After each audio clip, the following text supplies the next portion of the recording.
from science to the arts, and everywhere in between. People are opening up new worlds with the Power Mac G4. I feel like one of the apes in 2001. It's the monolith. The new Power Mac G4 is going to revolutionize our business. It's not going to change it, it's going to revolutionize it. This is a significant development. This is going to be a really huge breakthrough for a huge industry. Now there's a new Power Mac G4, a super high-performance personal computer with the power to create, the power to burn, the power to perform like never before. It's just amazingly fast. I think that's incredible. I think the speed, that kind of boost is phenomenal. We're still reeling from the 733, so I walk in there and it's like, okay, the 733 is now our admin machine. It's amazing. Apple's SuperDrive has added an exciting new dimension to the G4 line. Complex tasks that used to take whole groups of people can now be done with one person on one machine, the new Power Mac G4. Now I'm so excited because I'm talking with some of our artists about making their own videos. Apple is giving them the power, is actually giving them the power to follow through with their artistic vision, which is after all the reason that we signed them, and they can fulfill it. Apple's making that possible for them, and it's the greatest thing in the world.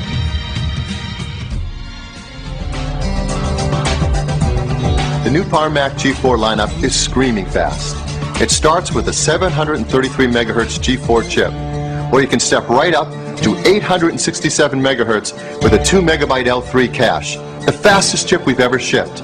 At the high end, there's the new bad dog, the dual 800 megahertz G4, the fastest Mac we've ever made. The modern foundation under Mac OS X takes full advantage of the dual processors, boosting productivity even further with symmetric multiprocessing. The new 867 megahertz system runs Photoshop 50% faster than the latest 1.7 gigahertz Intel system. And with dual 800s, we are running over 80% faster. That's speed you can see, speed you can use. There are 4 PCI slots for expansion, and NVIDIA cards standard across the line. The new Power Mac G4 and our family of all digital displays are opening up whole new worlds of possibilities.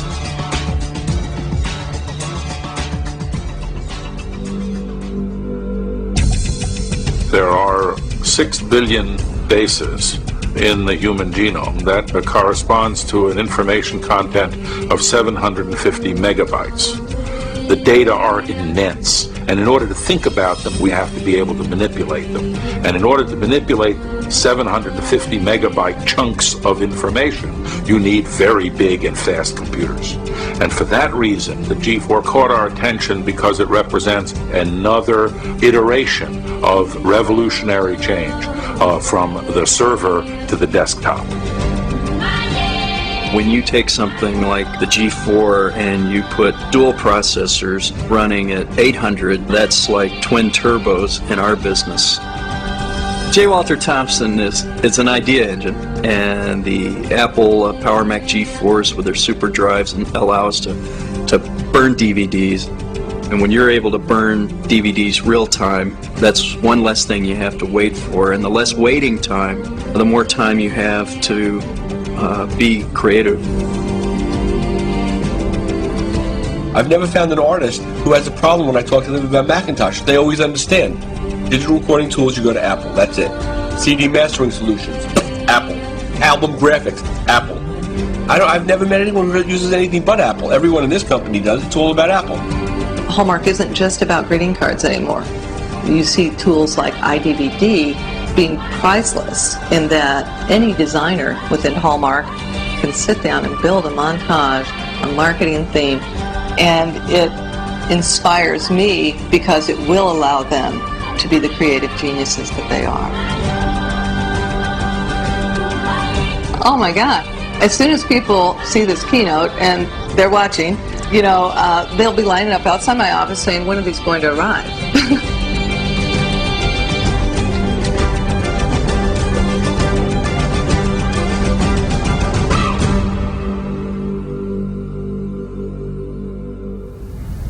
Which brings us to the Power Mac G4. Power Mac G4, we introduced a new lineup of Power Macs in January. Our phrase was the power to burn.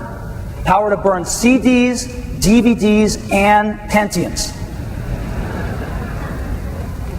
We also introduced the SuperDrive, a landmark achievement, a drive that's capable of burning CDs, reading DVDs, and most important, burning DVDs that you can read in almost any consumer DVD player. This has been a very successful product for us, and today I am thrilled to say we have the second generation of this product to introduce to you this morning. Internally, we call it Quicksilver. This is what the Power Mac has looked like up till today. This is what Quicksilver looks like. It's a nice refinement. And Quicksilver is going to come in 3 models. They are all very fast. 733 megahertz. Yesterday, 733 megahertz was at the top of our line, the fastest chip we shipped. Starting today, it is our entry-level Power Mac. Our mid-range is 867 megahertz, and we have a 2 megabyte L3 cache. This thing screams. And our high end, by popular request from almost all of our pro customers, dual 800 megahertz with dual 2 megabyte level 3 caches. And they all come in the award-winning enclosure we've come to know and love. Power Mac, where a pro customer can get at any component inside, be it memory, a drive, anything, just by opening one door.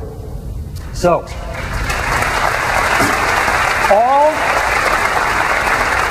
all of these new Power Macs, of course, are powered with the incredibly fast G4 chip. But how does this stack up against Intel's Pentium 4? 3, 2, 1, go. So we have a movie poster here that was created by an artist with actual output from some very high-end 3D software. And we're going through a 200 megabyte file that has over 100 actions that an artist would do to create this document. We're bringing in different layers, we're transforming them, we're using fills and gradients, unsharp masks and color lenses. And this really taxes all the great capabilities in Adobe Photoshop, the type of work our customers do every single day.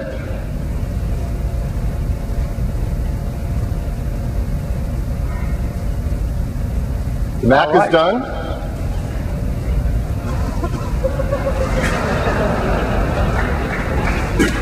And I know what you're thinking, is the PC working? What are those 1.7 gigahertz actually doing? You can see the weight cursor as it's trying to scale down this image and bring it in, something the Mac did a while ago. And again, the number one thing most people do with Photoshop is scale images. This is done by every Photoshop user many, many, many times a day. By the way, this poster is an answer to the question, what will you be doing on November 2nd?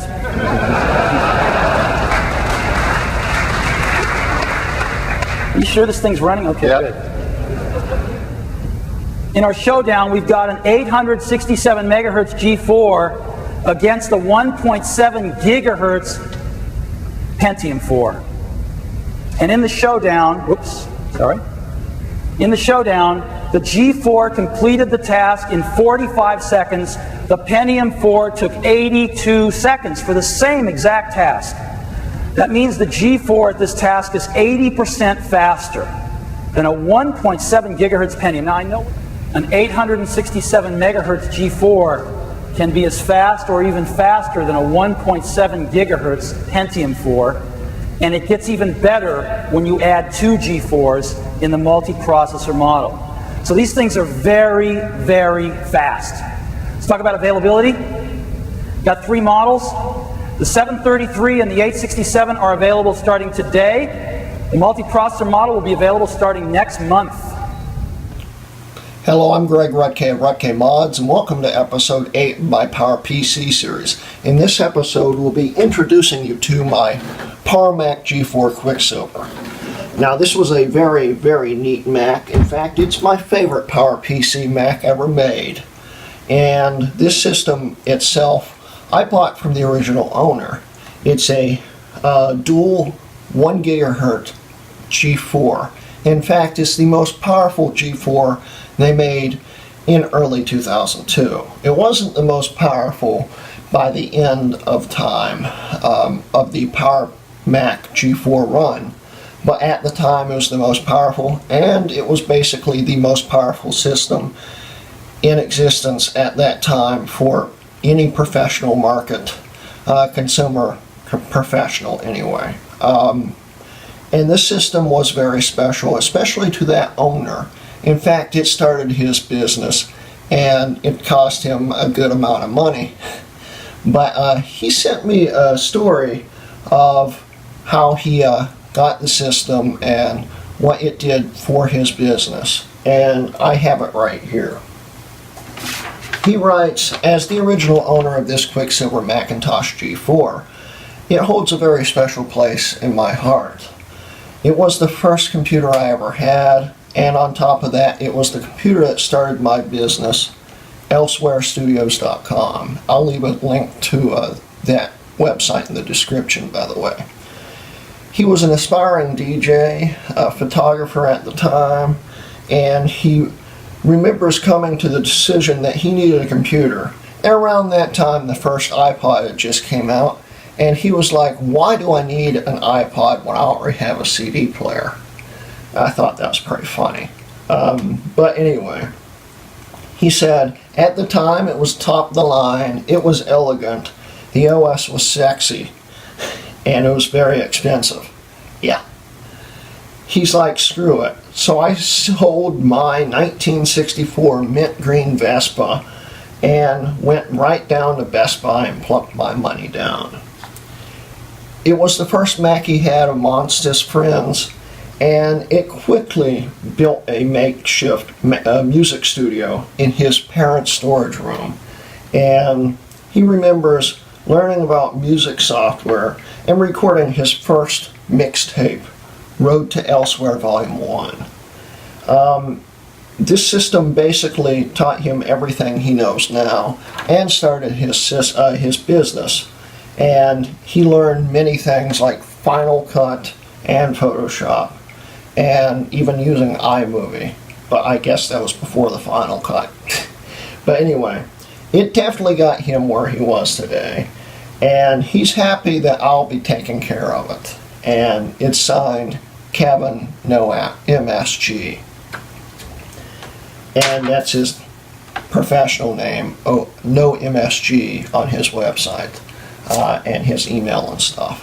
But anyway, this, like I said, was a very special system to both him and me. And the reason why I love this system so much is just because how elegant and simple it was in design. It just mixed the perfect mix of everything Apple was trying to attempt. And I thought it matched quite well. This system was so special. And this was actually the second revision. There were two versions.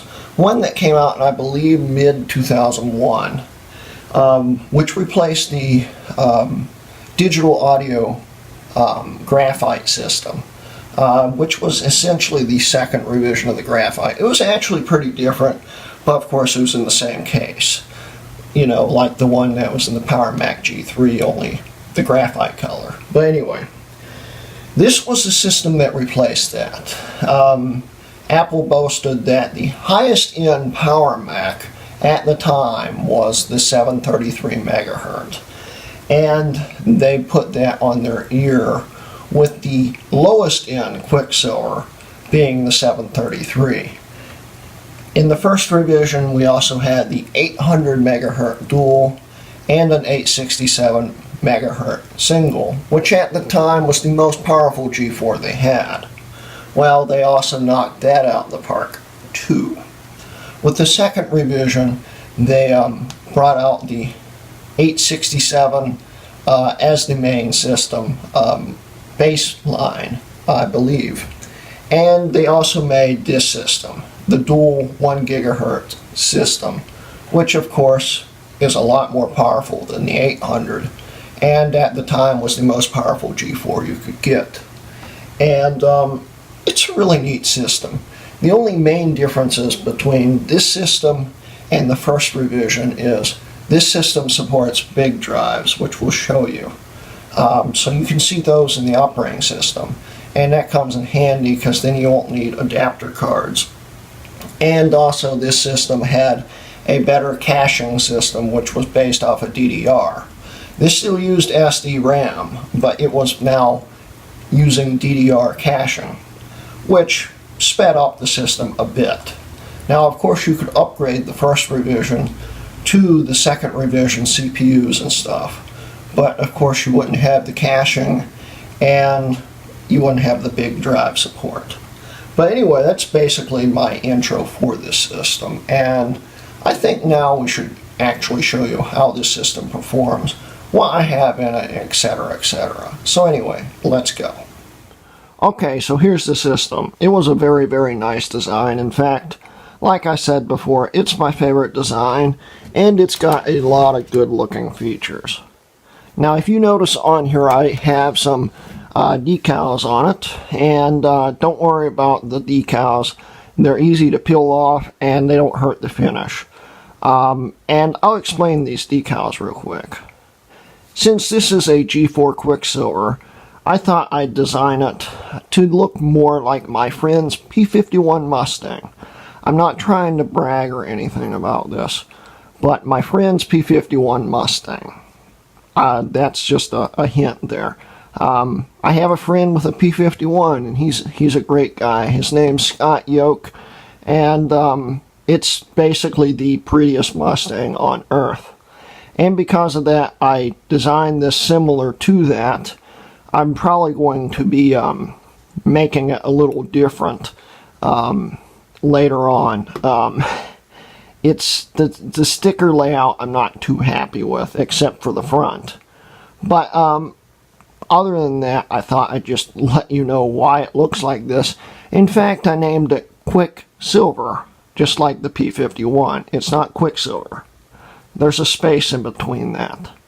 But other than that, this is the G4, and if we look around on the case, it's got some interesting things that they designed into it. My favorite part really is the bottom half here, with the exposed speaker and all this stuff. This is a very durable speaker, and it sounds very good for being a mono speaker. And I'll tell you what, it is pretty darn cool. And probably the best sounding internal speaker Apple ever put into a Mac. Now up here, we've got something strange.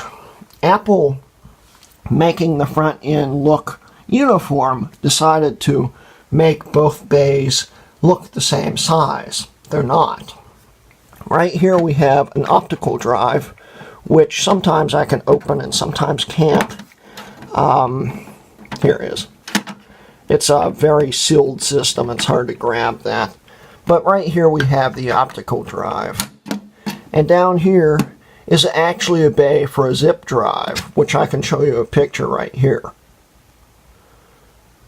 It's a very neat design to have the zip drive, but it looks like another optical drive, and it isn't.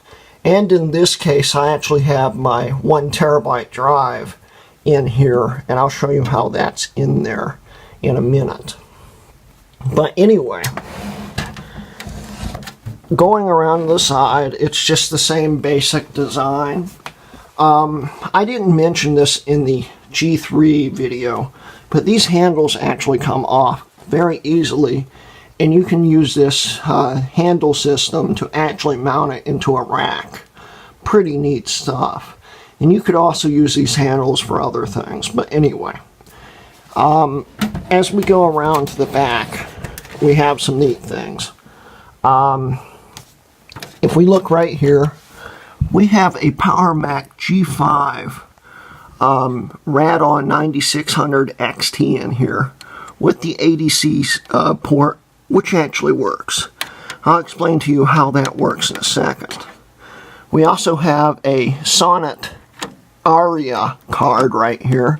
This is a wireless in 2.4 gigahertz card.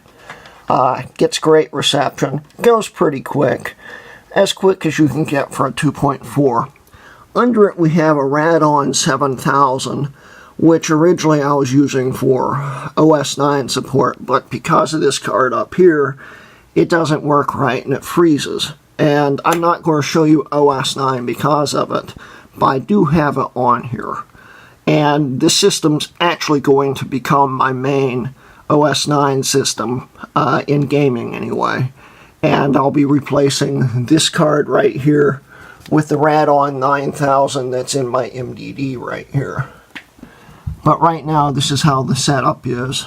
And I'll also be taking that card out right there and putting it away for now.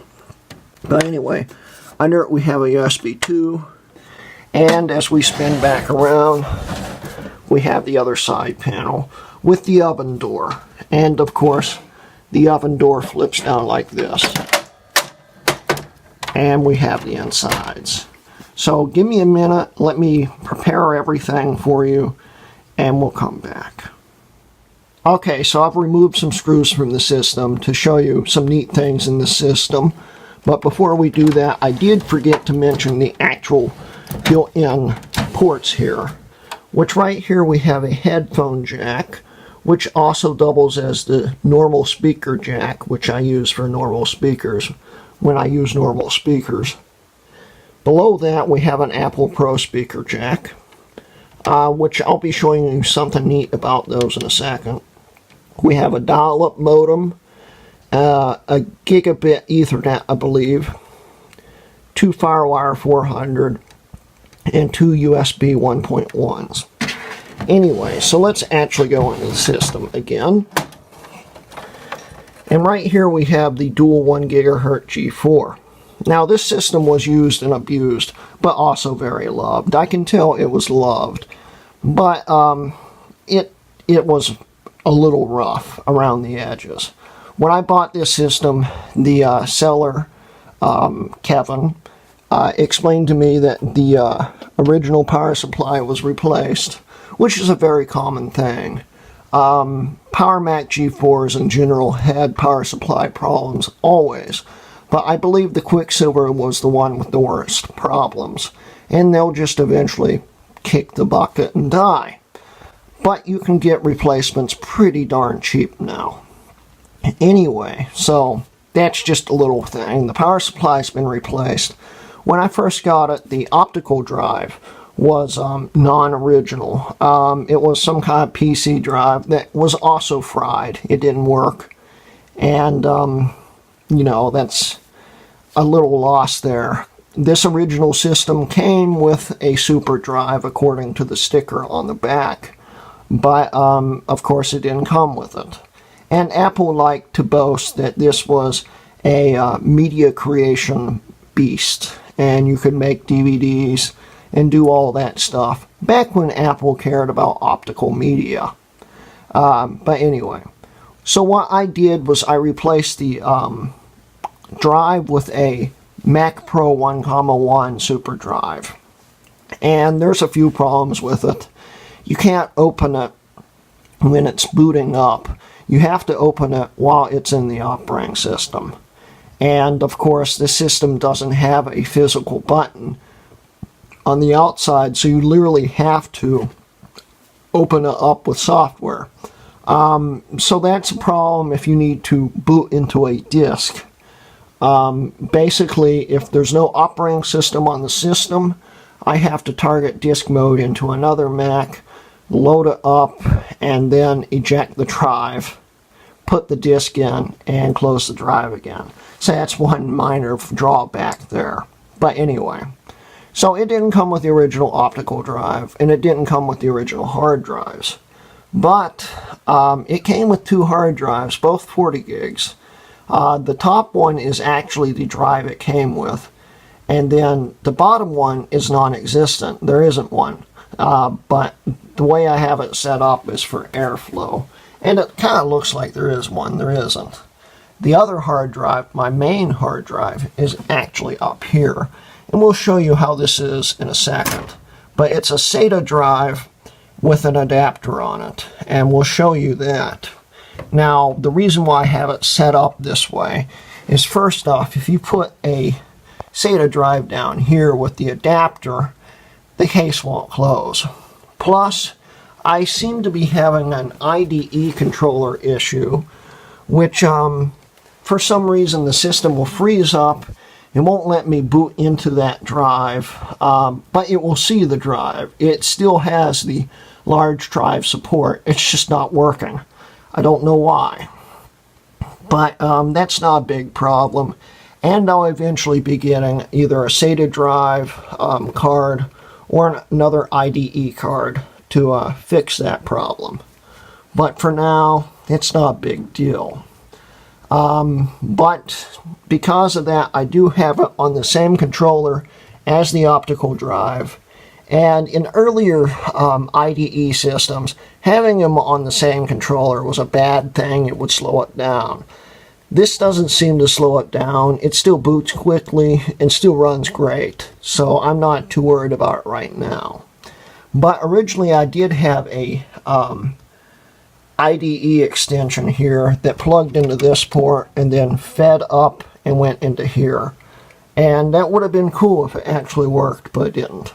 But anyway, getting back to the system itself, when the seller sold it to me, he said that it was having graphical issues.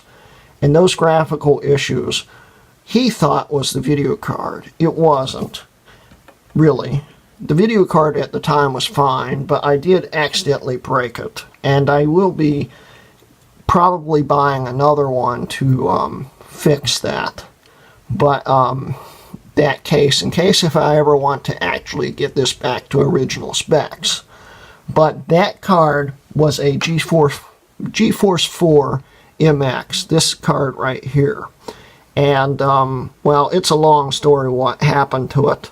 But if you notice, there's a few things missing on it.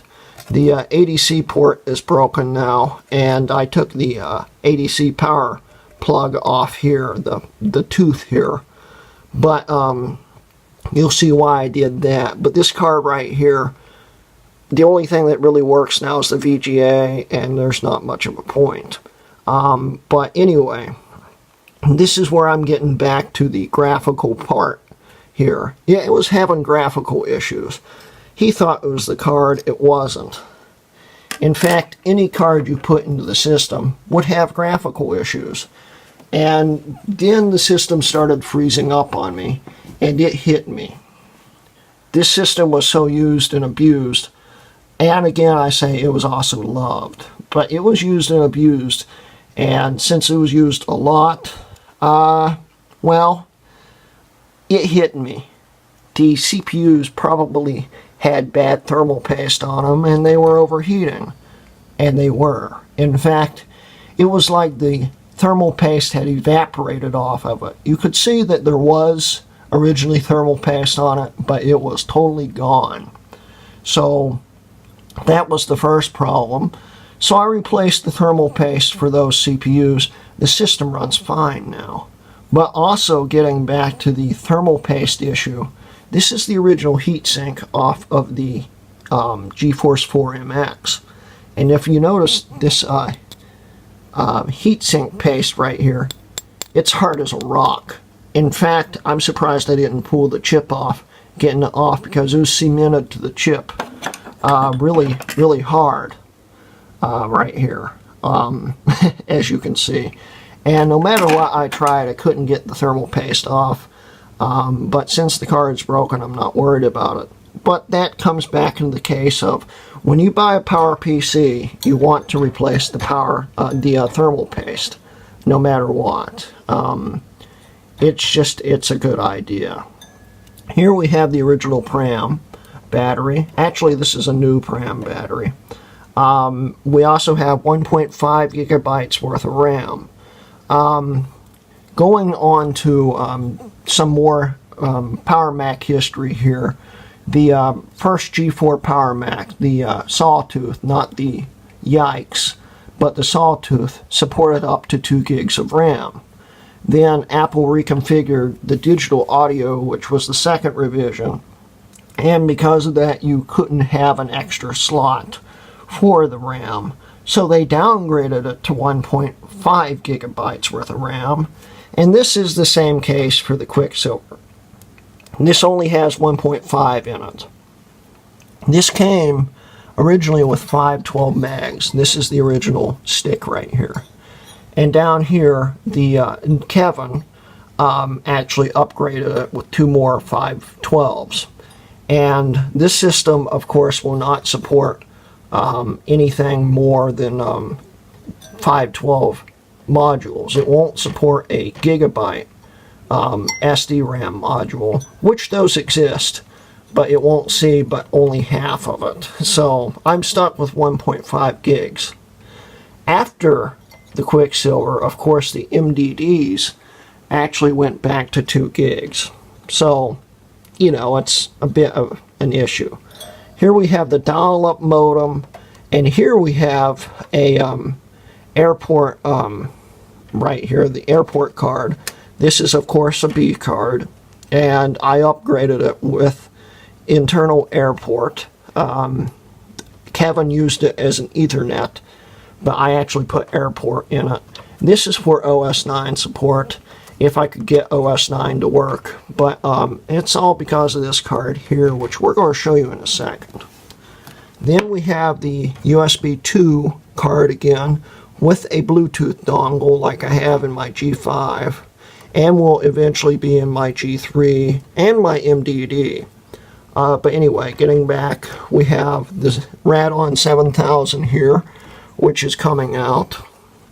And then we have the Aria card here from Sonnet. And then we have this. This right here is a Power Mac G5 Radeon 9600 XT.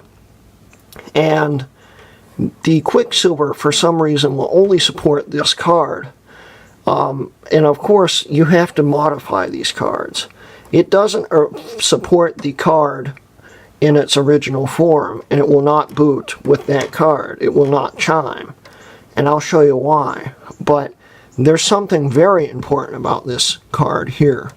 Oh, and the dual DVI version of this card, which is just the Radeon 9600, which was in the early 2005, doesn't seem to work in this system. I don't know why, because it's essentially the same card. But other than that, there is, it's 100% compatible after you do some mods. The Power Mac G5 has a AGP Pro slot, which is much longer, and because of that, the ADC plug is actually up here instead of down here. So to fix that, we have to do a little surgery. Now, first off, to run a card like this, we have to remove some resistors, which are right here and right here. And once you remove those resistors, it knocks this down from an 8 times AGP, which isn't compatible with these systems, to a 4 times AGP. Getting all these mixed up. So you knock that down to a 4 times and it will boot. You can also just cover the 3rd and 11th, I think it's the 11th pin, with some tape and do the same thing, and then you could reuse this. But that's just, you know, that's just that. Then we, if you notice here, the original tooth has been transplanted down here with some wire and solder. It's not the world's best solder job, but it gets the job done. And this is actually the tooth from that MX. But they say that you could also use an ISA card, just 3 pieces from an ISA card to use that, or even a PCI card or anything like that. Just cut it off and solder it on. Now this card also had an extra tooth here, which I covered up with electrical tape because you don't need it. And the only drawback of this card is the power light, the power button on the monitor doesn't work when you have an ADC plugged into it. Other than that, the whole ADC port works, and the monitor will automatically kick on with the system and all that. And it works great. And then down here, the AGP port here has this green piece of plastic which with over time gets brittle, and well, it snapped off, and then it's not a big loss. In fact, the card stays in fine. And then when you just slot it back in, because of this wire right here, by the way, you need a pretty thick gauge wire, because ADC monitors pull a lot more power than you'd think. But anyway, you put this in. If you ever replace an ADC card, you want to guarantee that the card is actually, the system's actually unplugged, because the power port on the ADC is always live when it's plugged in, and you'll get one heck of a jolt or see a nice fireworks show that may fry your card and or computer. So don't do that. I've made that mistake in the past. It's not pretty. But anyway, so the card's back in. That's what it looks like with the tooth in. And it works, and we'll be demonstrating how that works in a second. Now, the last thing that I want to cover is the hard drive itself and how it's in here. So right here we have the SATA adapter, and as we can see down here, here's the hard drive, and that's the SATA adapter here. I'm going to unplug everything real quick and get back to you and show you how this is in here. Okay, so we've got the wires out of it now, and we'll show you how everything is in here, and what the hard drive looks like in here, and how I did it. So anyway, all the screws are out, so we'll slide this out, and here's the assembly here. And as we can see right here, we have a zip tie which holds the drive from sliding forward. Other than that, that's the only thing I really had to do.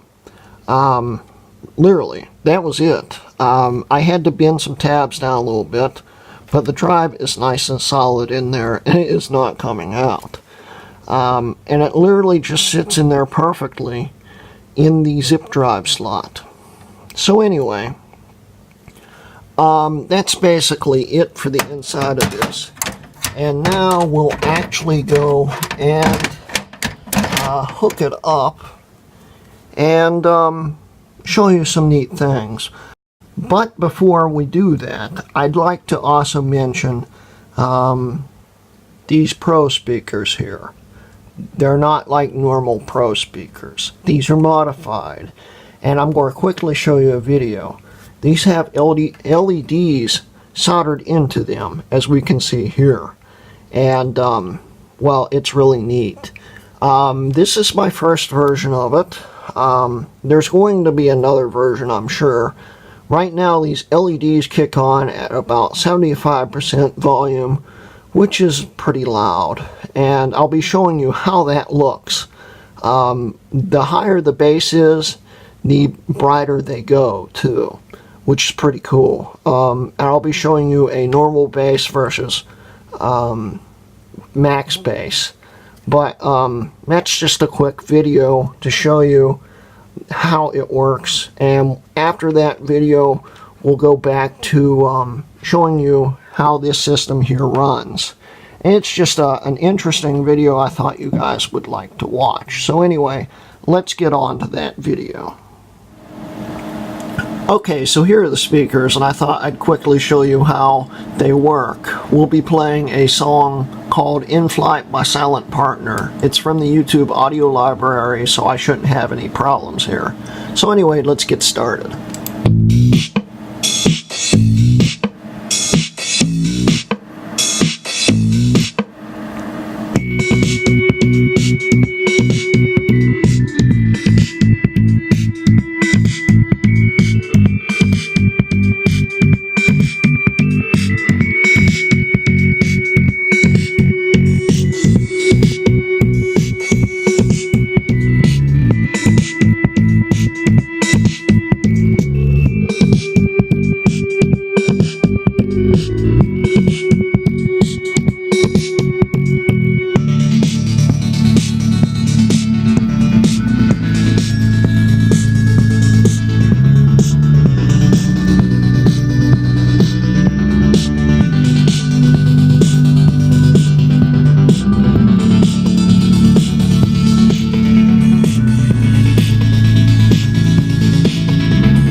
Okay, so to quickly show you how there is no tomfoolery here, I am going to show you that the ADC connector actually works.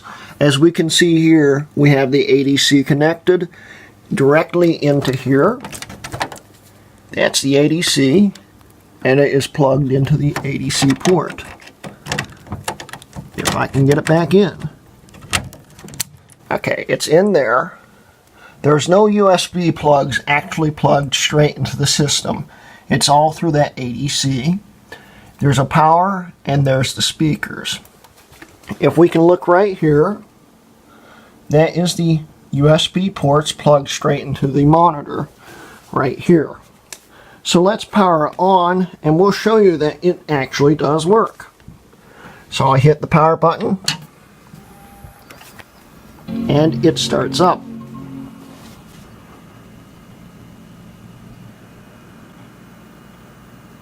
There's the monitor,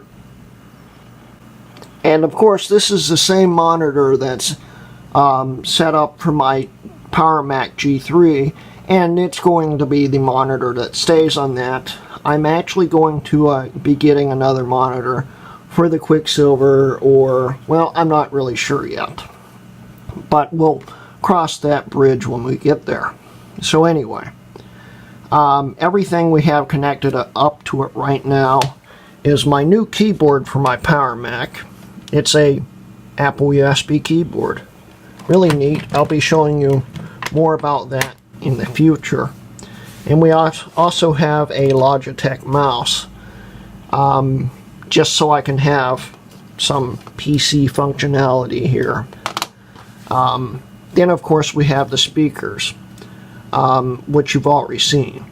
Anyway, when this all boots up, there is a program that pops up here, and this program right here is for the Wi-Fi. You have to have a special driver installed because this system thinks that the Wi-Fi is actually a PCI gigabit controller instead of the Wi-Fi it really is, and this allows you to use it. Of course, that translates into airport functionality doesn't work. Now this system runs okay with Linux. I don't currently have it running with Linux. But when that card's installed, Linux sees it as a Wi-Fi card, but OS X will not. So you need to have this program. But it's also a bit of a pain because it pops up every time it boots up. And to close it, you literally have to right click and hit quit because there's no button actually on there. This is my friend's P51, which the computer's designed after. And if we look into here, we have many other things, many normal things. We'll load everything up. And first off, we'll show you that it really is the card. This is the 9600 XT, and it's got the 300 series chip, the 128 megs of RAM, and it's got the studio display connected. And if we can see, the mouse is actually working. The preferences button even works. We'll tap that, and it will bring up the display preferences right there. So that's cool. ADC works. Other than that, we've got the hard drives plugged into here. The 40 gig in there's got OS 9 on it. That's because I want to keep OS 9 separate from everything. So if I ever need to reinstall it, I can, because when OS X is installed first, it won't allow you to actually install OS 9 secondly. So it keeps me from needing to do that. Then we can see the two drives here.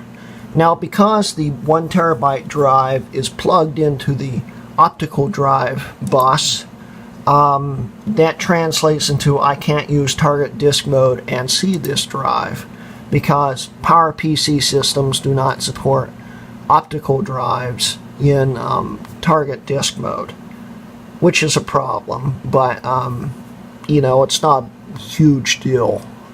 If I ever need to get into the system, I can either transfer the drive or do other things. I can get to the drive if I need to. But that's the only drawback of having it on that bus. And as we can see, it literally is the 1 terabyte. It actually sees it all, and it works. Now, we've got many different programs on here. Most work. I have iMovie 09 on here, which I haven't modified to work on a G4 yet, and it would be really slow. But this was actually a backup from my G5, so it's on here. It just won't open. If you click on it, it will give you that error right there. But you can get it to work on a G4. It won't work yet until I modify it. Then we have other things on here. All the other stuff works, like CS4 and Handbrake and even Final Cut. All of that works. And we have WebKit and 10.4 Fox, which I actually changed the icon to make it a Firefox logo. But anyway, we'll open up 10.4 Fox real quick. And basically, this system runs web pages somewhere between my G5 and the G3 in performance. It's not great. It's not really a daily user kind of thing, but this system supports iOS web agent a lot better than the G3, and it can almost browse the modern day web. Almost. It will load everything pretty darn slow on modern day, but it's a lot more manageable than it was. So that's basically that. And so I'm not going to show you the web performance because, like I said, it's somewhere between the G3 and the G5. It's usable, and you know, there's not a whole lot of point if you guys watched the last 2 videos reviewing systems. Like I said, it's in between that, and the best thing to run it on is the iOS web agent. And then WebKit runs just like WebKit should. And anyway, so now we have other operating systems we can go into. I'm going to actually use the boot menu to boot into Tiger, so we'll do that real quick.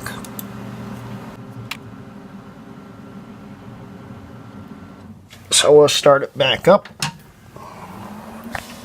I'll hold in Option, and we just wait for Open Firmware to kick on.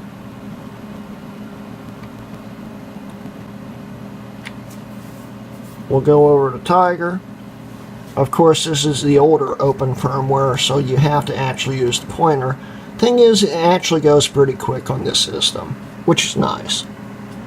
But, of course, we've got to wait for it to all load up. Okay, it's loaded up. That was actually pretty quick. We'll go to Tiger, and here we go.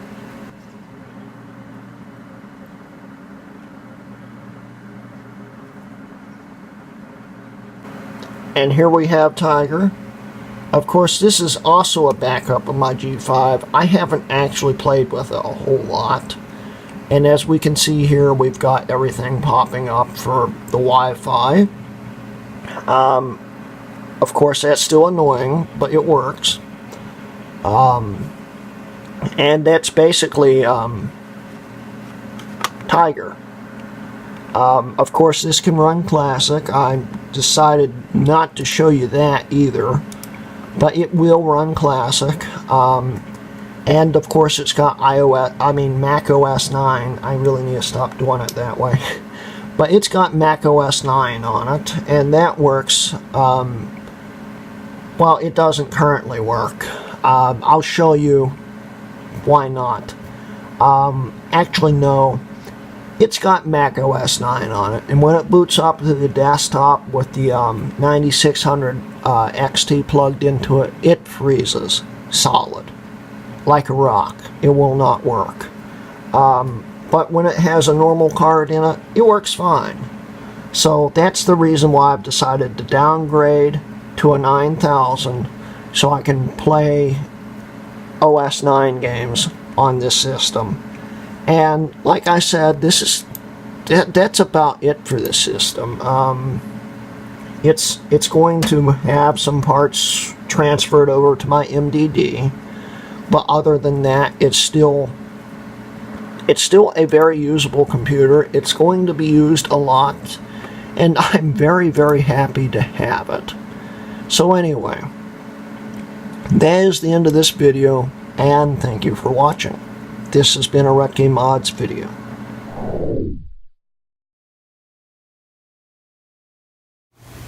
Hello, I'm episode 8. In this episode, we'll be introducing you to my Power Mac G4 Quicksilver. I knocked the wind out myself. Introducing you to my Power Mac G4 Titanium. Nope. Wrong one. Crap. On top of that, it was the first